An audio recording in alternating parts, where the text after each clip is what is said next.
আয়না ঘরের সৃষ্টিকর্তা নরেন্দ্র মোদীকে যিনি প্রভু মেনেছিলেন, সেই ভারতের তিলকওয়ালী মুখ্যমন্ত্রী শেখ হাসিনার বিচার হতে হবে জনতার আদালতে, জনসম্মুখে ফাঁসি দিতে হবে। তার আগ পর্যন্ত আগে নিজের বিবেকটা পরিষ্কার করুন। জিজ্ঞেস করুন আপনার কেবলা কোনটা, মক্কা নাকি দিল্লি?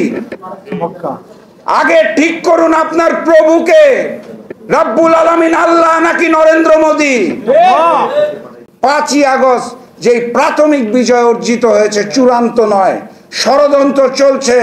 আওয়ামী প্রেতাত্মারা এখনো ঘুরে বেড়াচ্ছে প্রশাসনের বিভিন্ন জায়গায়, ভারতীয়রা এখনো নিয়োজিত।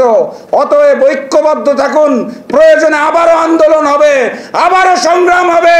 আমরা রক্ত দিতে শিখেছি, আবারও রক্ত দিব, কিন্তু বাংলার মাটিতে ওই আওয়ামী লীগ এবং ভারতের দাদাগিরি আর মেনে নিব না ইনশাআল্লাহ। এখানে বলা হচ্ছে আমরা 24-এর গণহত্যার বিচার চাই, অবশ্যই চাই। আমরা কি সেই শাপলা চত্বরের গণহত্যার বিচার করব না? আমরা কি পিলখানার গণহত্যার বিচার করব না? আমরা কি লগি বৈঠার গণহত্যার বিচার করব না? আমরা কি সাগর রুনি, এই প্রেস ক্লাবের যারা সাংবাদিক হত্যা করা হয়েছিল, সেই হত্যার বিচার করব না?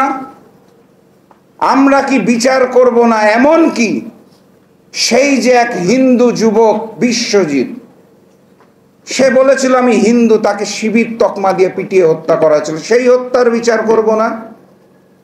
সকল হত্যার বিচার করতে হবে। আয়না ঘরে যাদেরকে অত্যাচার করা হয়েছিল সেটার বিচার হবে না? যাদেরকে গুম করা হলো, খুন করা হলো, তাদের বিচার হবে না? এই সকল গণহত্যার দায়ে, গুমের দায়ে, খুনের দায়ে এই আয়না ঘরের সৃষ্টিকর্তা নরেন্দ্র মোদীকে যিনি প্রভু মেনেছিলেন, সেই ভারতের তিলকওয়ালী মুখ্যমন্ত্রী শেখ হাসিনার বিচার হতে হবে জনতার আদালতে, জনসম্মুখে ফাঁসি দিতে হবে। তার আগ পর্যন্ত ঐক্যবদ্ধ থাকতে হবে। 5ই আগস্টের পূর্বে আমাদের সকল রাজনৈতিক দলের যেই ঐক্যটা ছিল সেখানে ফাটল ধরেছে। এটা মানতে হবে, বাস্তবতা বুঝতে হবে, স্বীকার করুক আর না করুক। একজন রাজনীতিবিদ হিসেবে আমি অনুভব করি 5ই আগস্টের পূর্বের ঐক্য এই মুহূর্তে নাই। সেই ঐক্যটাকে আবার গড়ে তুলতে হবে।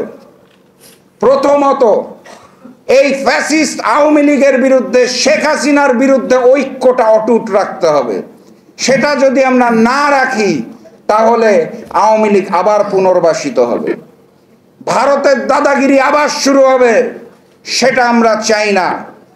এবং ওই ভারতের বিরুদ্ধে, তাদের আগ্রাসনের বিরুদ্ধে, তাদের আধিপত্যবাদের বিরুদ্ধে আমাদের ঐক্যটা অটুট রাখতে হবে। অতএব আমি বাংলাদেশের সকল রাজনীতিবিদ এবং তৌহিদি জনতাকে অনুরোধ জানাতে চাই, আগে নিজের বিবেকটা পরিষ্কার করুন। জিজ্ঞেস করুন আপনার কেবলা কোনটা, মক্কা নাকি দিল্লি? আগে ঠিক করুন আপনার প্রভুকে, রব্বুল আলামিন আল্লাহ নাকি নরেন্দ্র মোদী?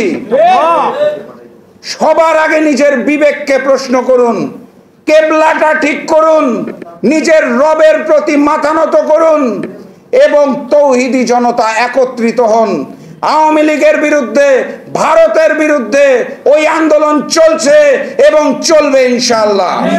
সর্বশেষ শুধু এটুকু বলতে চাই, 5ই আগস্ট যেই প্রাথমিক বিজয় অর্জিত হয়েছে, চূড়ান্ত নয়, ষড়যন্ত্র চলছে। আওয়ামী প্রেতাত্মারা এখনো ঘুরে বেড়াচ্ছে প্রশাসনের বিভিন্ন জায়গায়, ভারতীয়রা এখনো নিয়োজিত। অতএব ঐক্যবদ্ধ থাকুন, প্রয়োজনে আবারও আন্দোলন হবে, আবারও সংগ্রাম হবে। আমরা রক্ত দিতে শিখেছি, আবারও রক্ত দিব, কিন্তু বাংলার মাটিতে ওই আওয়ামী লীগ এবং ভারতের দাদাগিরি আর মেনে নিব না ইনশাআল্লাহ। সেই স্বপ্নালী দিনের স্বপ্ন দেখে আজকের মতো বিদায় নিচ্ছি। বিজয়ের পথে যাত্রা শুরু, জীবন অথবা মৃত্যু। আসসালামু আলাইকুম।